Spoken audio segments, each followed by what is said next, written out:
Okay, hello everyone. Welcome back to my YouTube channel, Morten Momo YouTube channel. And as always, before watching this video, please don't forget to give your like, your comment, your share, and surely subscribe this channel. Okay, let's check it out and hope you enjoy it, guys.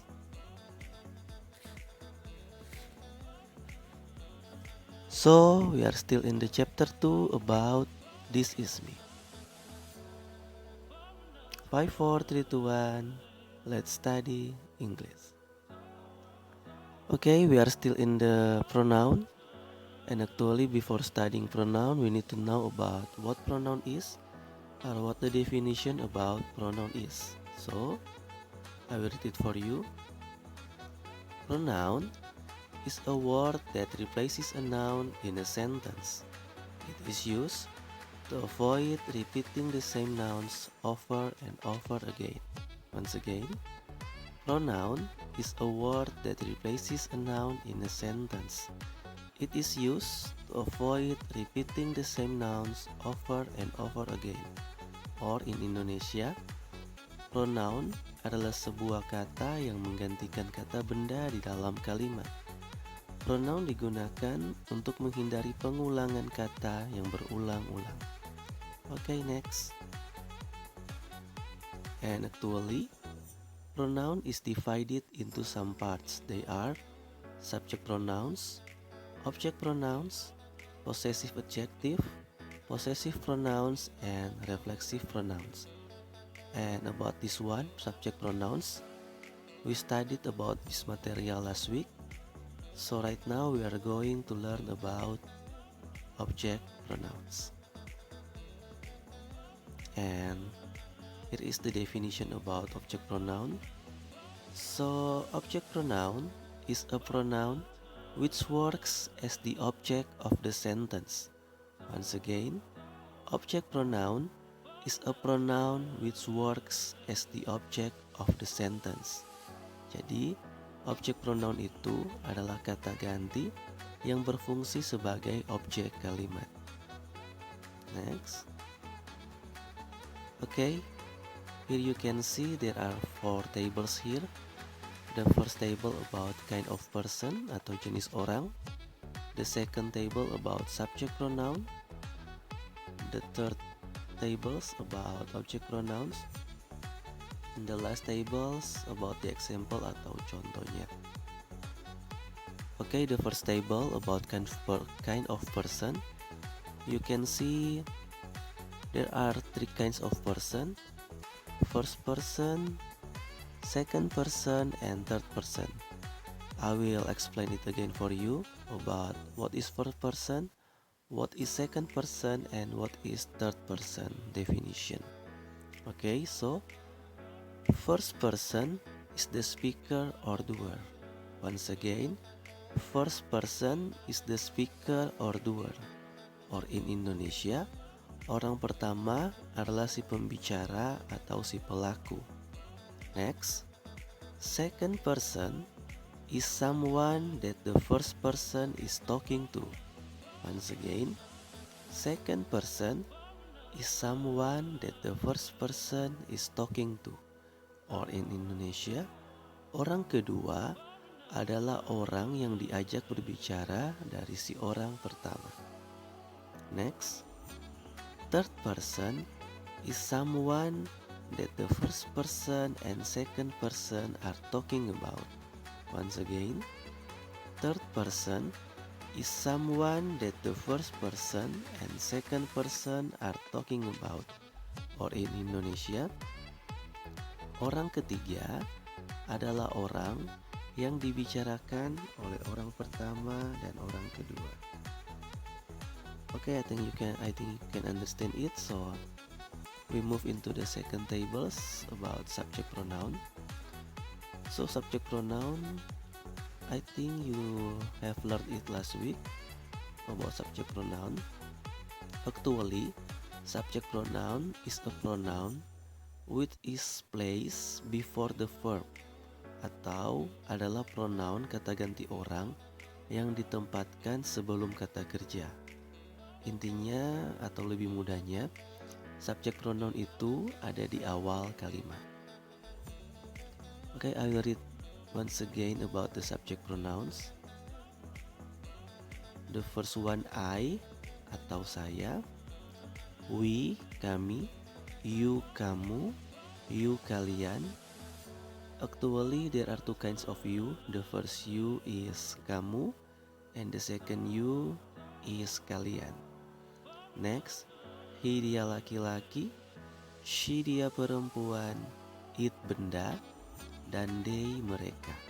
Once again, I saya, we kami, you kamu, you kalian, he dia laki-laki, she dia perempuan, it dia dalam bentuk benda, dan they mereka. Okay, we move into the third tables about object pronoun. So, if subject pronoun is placed before the verb, so actually object pronoun is placed after the verb. Jadi, kalau subject pronoun itu ditempatkan sebelum kata kerja atau di awal kalimat, jadi object pronoun itu ditempatkan setelah kata kerja atau biasanya ada di belakang kalimat. Okay, I will read them for you. Subject I, objeknya me. Subject we, objeknya us. Subject you, objek you. Subject you, objek you. Subject he, objek him. Subject she, objek her. Subject it, objek it. Dan subject they, objeknya them. Once again, subject I, object me. Subject we, object us. Subject you, object you. Subject you, object you. Subject he, object him.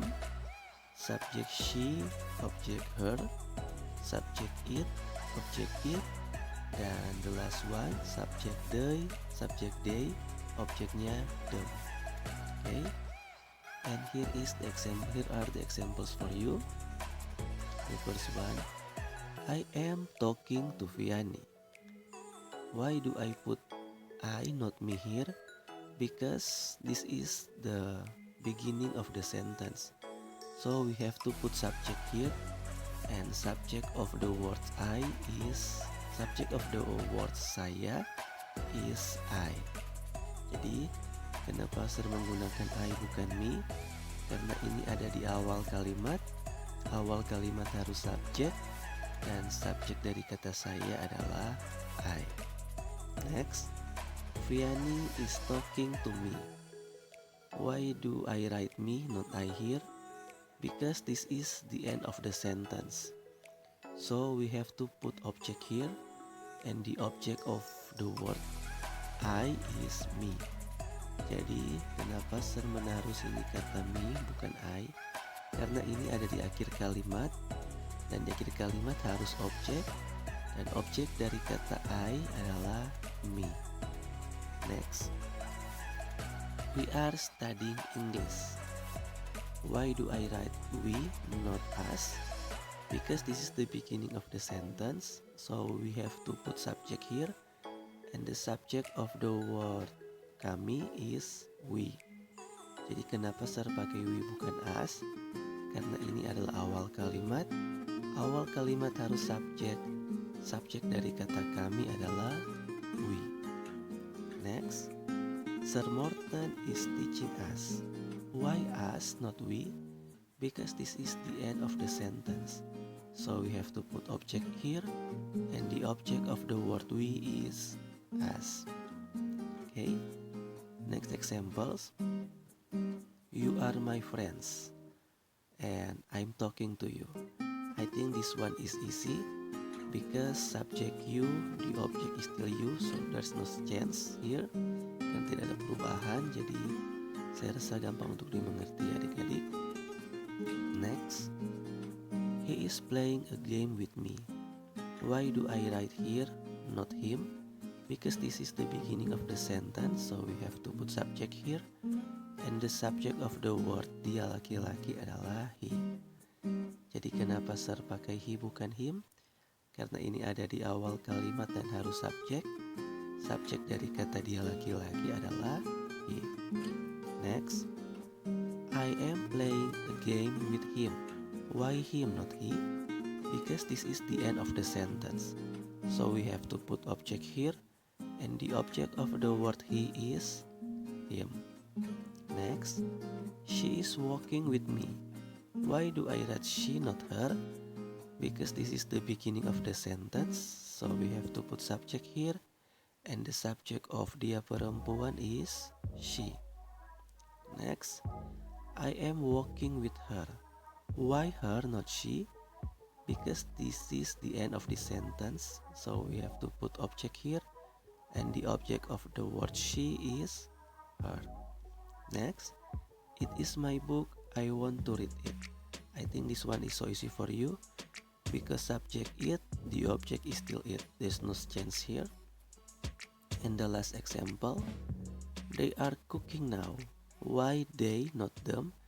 Because this is the beginning of the sentence, so we have to put subject here, and the subject of the word mereka is they. And the last one, I want to cook with them. Why them, not they?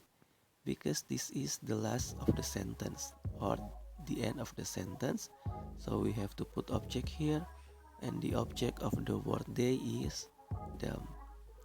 Okay, I think you can understand it and copy it. So 5, 4, 3, 2, 1, keep studying English.